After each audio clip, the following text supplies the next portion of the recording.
Episode 29, The Weight of Legacy.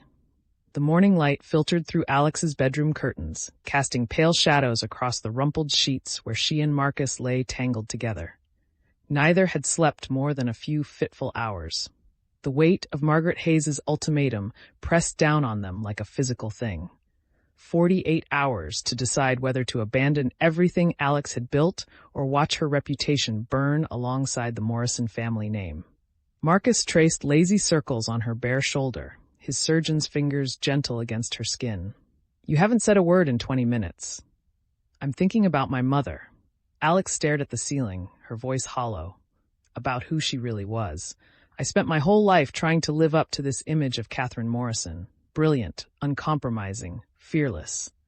And now I find out she destroyed her best friend's career and let an incompetent surgeon build his reputation on stolen research.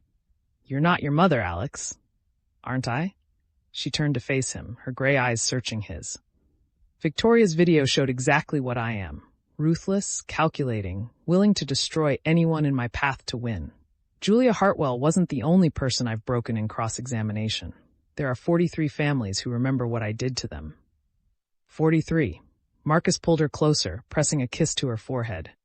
"You were doing your job, defending your clients. That's what I always told myself." Alex's voice cracked. "But Margaret was right. I never once asked myself if my clients deserved to win. I never considered the human cost. I just won. Over and over. Like it was a fucking game." Her phone buzzed on the nightstand. A text from Sophie. "Tech team found Margaret's network. It's worse than we thought. Can we come over?" Alex showed Marcus the message. He nodded, already reaching for his clothes. "I'll make coffee. Strong coffee." 20 minutes later, Sophie and Natasha arrived with armfuls of printouts and tablets. Sophie's face was drawn, dark circles under her eyes suggesting she'd been up all night working. Natasha carried a thermal bag that smelled of fresh pastries from the Italian bakery on the corner. "I traced Margaret's digital footprint," Sophie said without preamble, spreading documents across Alex's dining table. "She's been organizing this for 18 months, started right after Victoria's arrest. The network isn't just victims, it's their families, their friends, advocacy groups, medical ethics boards. She's built an entire coalition." "Show me," Alex said, leaning over the table. Sophie pulled up a complex diagram on her tablet, a web of connections radiating out from Margaret Hayes at the center. Names, dates, cases. Alex recognized some of them. The Thornton fraud case, the Hartwell malpractice suit, at least a dozen others she'd won over the years.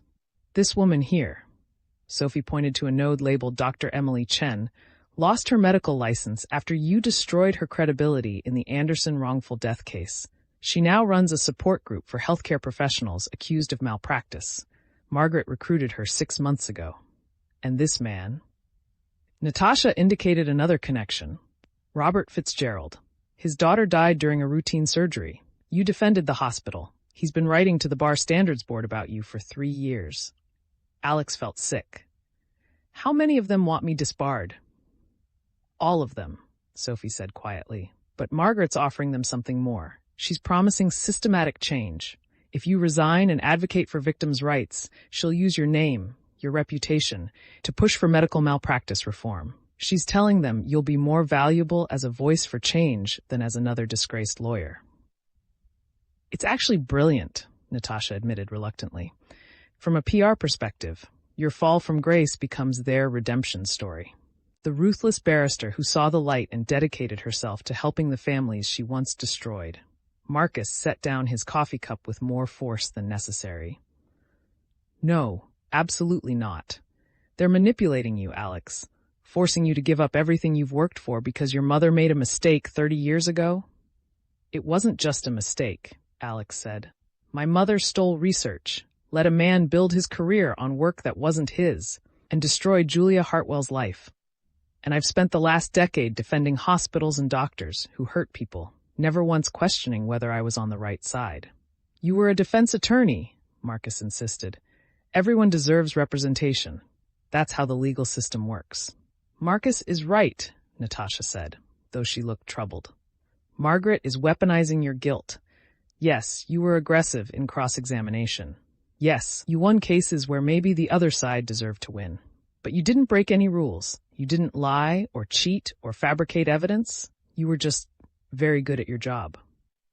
Alex's phone buzzed again. Unknown number. Her stomach clenched as she opened the message. You have 42 hours left, Alexandra. I wanted you to see something before you decide. An attachment loaded, a video file. Alex pressed play, her hands trembling.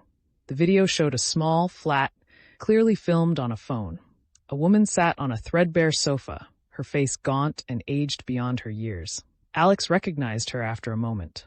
Sarah Pemberton, whose husband had died during cardiac surgery 5 years ago. Alex had defended the hospital, won the case. My name is Sarah Pemberton, the woman said to the camera. 5 years ago, my husband David went in for a routine bypass. He never came out. The surgeon made mistakes. Everyone knew it. But Alexandra Morrison made me look like a hysterical widow who couldn't accept that sometimes people just die. She made the jury believe I was lying about what the nurses told me, about the delays, about everything. And she won. Sarah's voice broke. I lost everything. The house, my savings, my daughter's college fund, all gone paying legal fees for a case I should have won. My daughter had to drop out of university. She works at Tesco now instead of becoming a teacher like she dreamed. And Alexandra Morrison went back to her fancy chambers and celebrated another victory. The video cut to another person, then another. 43 people, each telling their story. Each one a case Alex had won. Each one a life she'd helped destroy. When the video ended, the room was silent, except for the sound of Sophie crying softly. Jesus, Marcus whispered. Alex felt numb. She'd always known, intellectually, that her victories had consequences. But seeing their faces, hearing their voices, it made it real in a way it had never been before. Another text from Margaret. These are the people you'll be helping if you make the right choice, or the people who will testify against you if you don't. 42 hours, Alexandra. I need to talk to my father, Alex said abruptly. He knew about Catherine and Julia. He's known for 30 years and never said anything. I need to know why. Richard Morrison's study looked exactly as it had when Alex was a child. Dark wood paneling, leather-bound law books, the faint smell of pipe tobacco, though he'd quit smoking decades ago. He sat behind his massive desk, looking older than Alex had ever seen him. The silver in his hair seemed more prominent, the lines around his eyes deeper. I wondered when you'd come, he said heavily. You knew? Alex remained standing, her arms crossed. About Catherine and Julia, about Daniel Pemberton, you knew everything. I knew. Richard poured himself 2 fingers of scotch from the crystal decanter on his desk. Your mother told me 6 months before she died. The guilt was eating her alive. She wanted to make it right, to come forward, to expose Pemberton. I convinced her not to. The admission hung in the air like poison. Why? Alex's voice shook. Why would you do that? Because I was building Morrison in Blackwood, Richard said. Because your mother was our star consultant, and a scandal like that would have destroyed everything. Because I was selfish and ambitious, and I told myself we could do more good by staying silent and using our success to help people. He drained the scotch. I told myself a lot of lies, Alexandra. And your mother believed them because she wanted to, because the alternative was admitting what she'd done and losing everything, her career, her reputation, her family's security. So we buried it, and she died 6 months later, and I've been carrying that weight ever since. Julia Hartwell killed herself, Alex said flatly. Victoria spent 6 years planning revenge. Thomas and Rebecca and Emma all got caught up in this because of what our family did. I know. Richard's hands shook as he poured more scotch. I know, and I'm sorry. I'm so goddamn sorry, Alex. I should have told you years ago. I should have. Should have what? Stop me from becoming exactly like her? Alex laughed bitterly. I'm my mother's daughter, Dad. Ruthless, brilliant, willing to destroy anyone to win. The only difference is I didn't know I was building my career on a foundation of lies. You're not her, Richard said fiercely. Catherine made one terrible mistake and spent the rest of her life trying to justify it. You've spent your career defending people who needed you. Yes, some of them probably didn't deserve to win, but you didn't know that. You believed in the system, in everyone's right to representation. Margaret Hayes wants me to resign, Alex said, to give up my license and advocate for the families I've hurt. She's giving me 42 hours to decide. Richard's face went pale. Alex, no, you can't. Can't what? Can't take responsibility for the damage I've done? Can't try to make amends? Alex's voice rose. 43 families, Dad.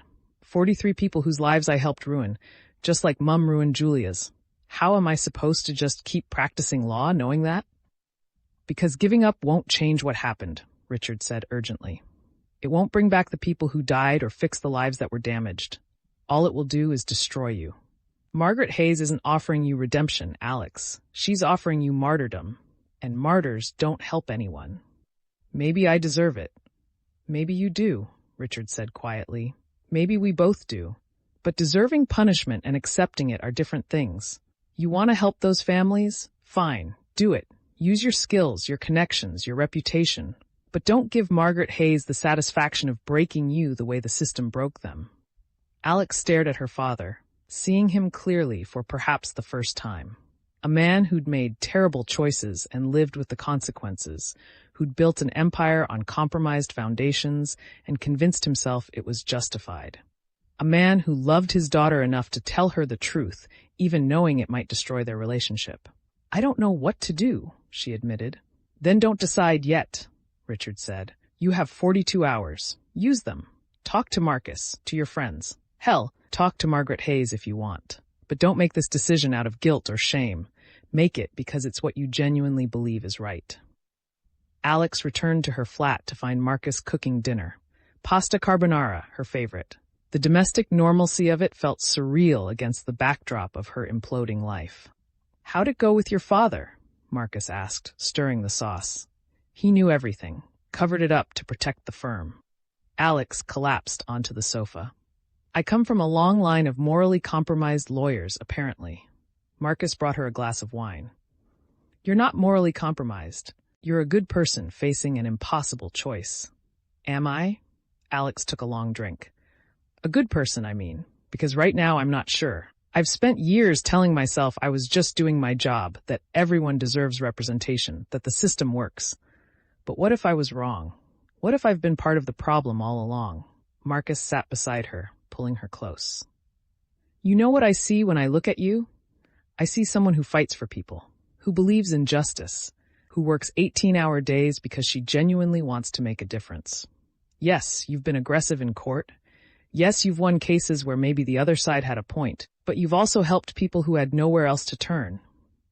That's not enough, Alex whispered. Not anymore. Then change, Marcus said simply.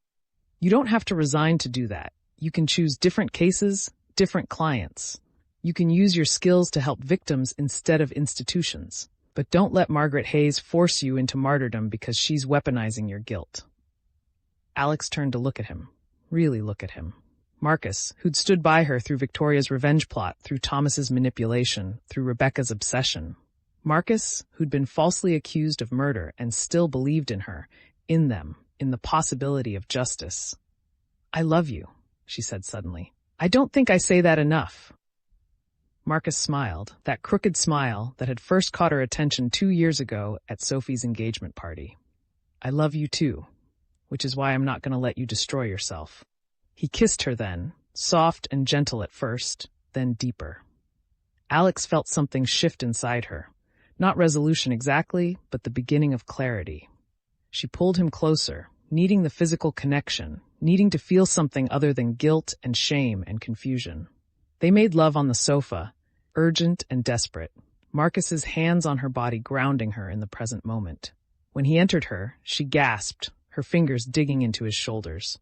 They moved together, finding their rhythm, and for a few precious minutes, Alex forgot about ultimatums and conspiracies and the weight of family sins. Afterward, they lay tangled together, sweaty and breathless. Marcus traced patterns on her bare skin. Whatever you decide, he murmured, I'm with you. If you want to resign and become an advocate, I'll support you. If you want to fight Margaret Hayes and keep practicing law, I'll support you. But please, Alex, don't make this decision because you think you deserve to be punished. Alex's phone buzzed. Another message from Margaret. 36 hours left. I hope you're using your time wisely. Alex stared at the message, then at Marcus, then at the ceiling of her flat. This life she'd built, this person she'd become. The ruthless barrister who never lost. The daughter of Catherine Morrison, the woman who'd helped destroy 43 families without ever questioning whether she should. I need to meet with her, Alex said suddenly. With Margaret, face to face. I need to understand what she really wants. Marcus tensed. Alex, that's exactly what she wants. To get you alone, to manipulate you. Maybe, Alex agreed. But I can't make this decision without understanding her perspective, without hearing directly from her what she's offering and what she's threatening. She texted Margaret, I want to meet, tomorrow morning, name the place. The response came within seconds. The Royal Courts of Justice, Main Hall, 9 a.m., come alone. Marcus sat up, alarmed. Alex, no, that's too dangerous. She could have people there. It's a public place, Alex said. Hundreds of people around, security cameras everywhere. And it's symbolic. She wants to meet in the halls of justice. Fine. Let's see what Margaret Hayes really wants from me. She called Detective Okonkwo, who agreed to position plainclothes officers throughout the building. Then she called Sophie, who promised to monitor all communications and track Margaret's digital footprint during the meeting. As the sun set over London, Alex stood at her window looking out at the city lights. Somewhere out there, Margaret Hayes and her network of 43 families were waiting.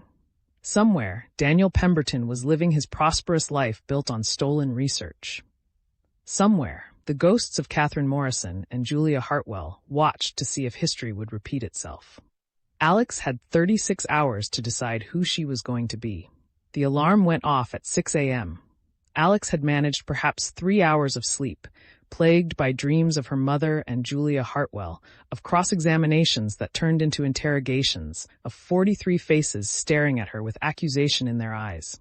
Marcus was already awake, making coffee in the kitchen. He handed her a mug without speaking, his expression worried.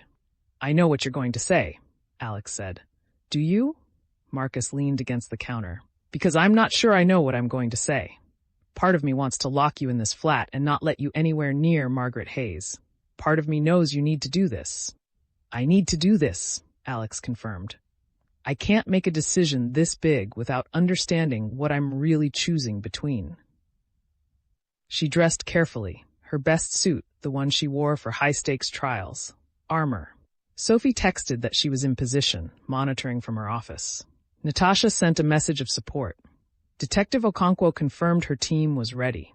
The Royal Courts of Justice loomed before her, gothic and imposing in the morning light. Alex had walked these halls hundreds of times, but today they felt different, like walking into a cathedral for judgment. Margaret Hayes waited in the main hall, standing beneath the soaring arched ceiling. She wore a simple black dress, elegant and severe. Her face was composed, but Alex could see the tension in her shoulders, the slight tremor in her hands. Thank you for coming, Margaret said quietly. You didn't give me much choice. No, I suppose I didn't. Margaret gestured to a bench along the wall. Shall we sit?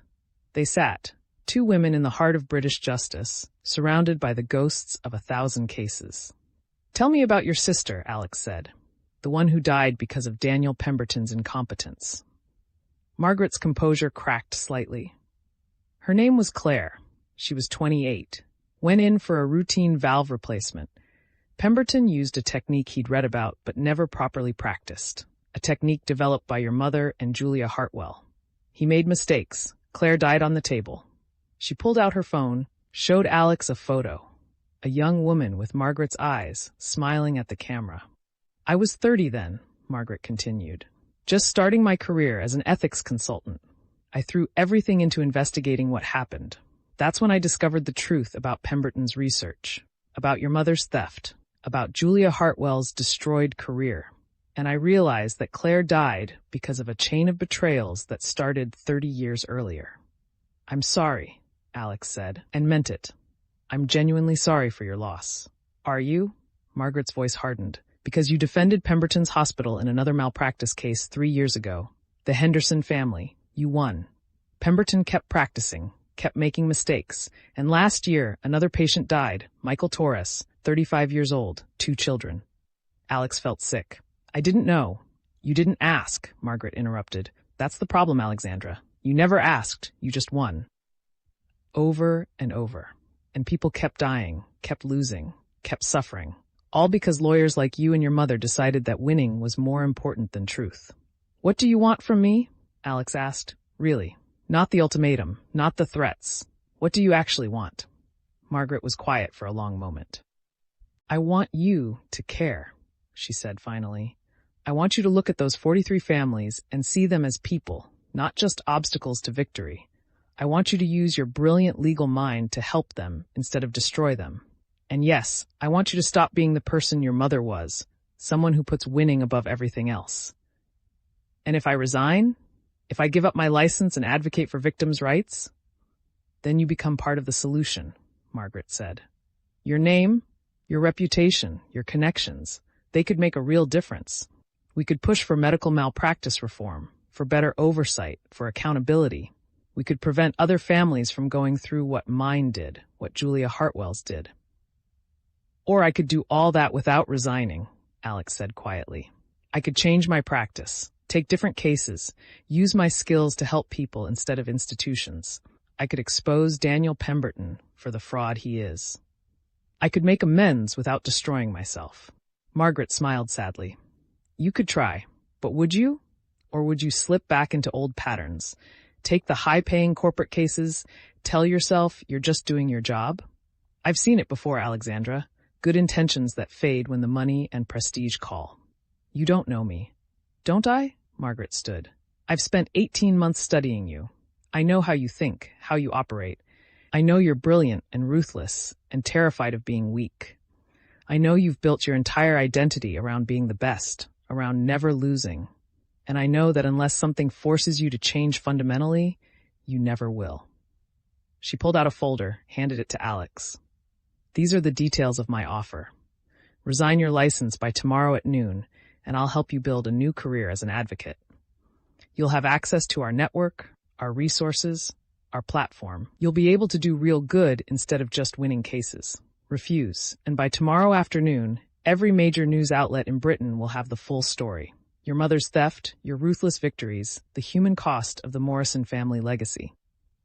Alex opened the folder. Inside were contracts, letters of support from advocacy groups, a detailed plan for her new role.